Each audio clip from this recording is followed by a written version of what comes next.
Viewers, कैसे हैं आप? उम्मीद करती हूँ खैरियत से होंगे। पाक न्यूज़ में मैं आपके साथ तो पीटीआई के जलसे में शहरयार खान जो कि जलसे में बहुत ज़्यादा आवाम के साथ खड़े हैं, लेकिन इमरान खान को जो जज ने सज़ा दी है उससे वो बहुत मायूस हैं। दिखाते हैं आपको ये वीडियो।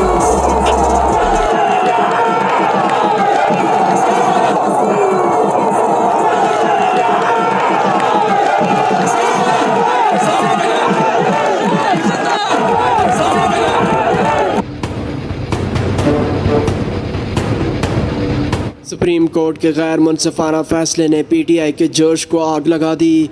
कराची और केपीके में पीटीआई कारकुन आग उगलने लगे।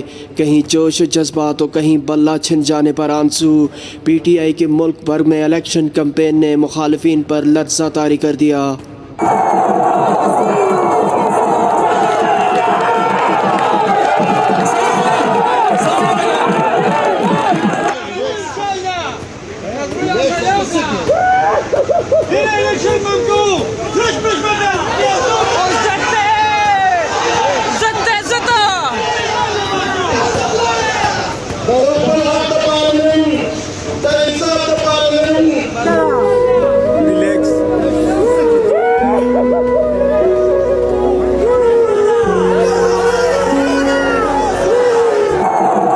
तो देखिए आपने पीटीआई के आवाम की मायूसी। तो प्लीज़ मेरे चैनल को सब्सक्राइब कीजिए, लाइक कीजिए, बेल आइकन को ज़रूर दबाइएगा ताकि मेरी जो भी वीडियो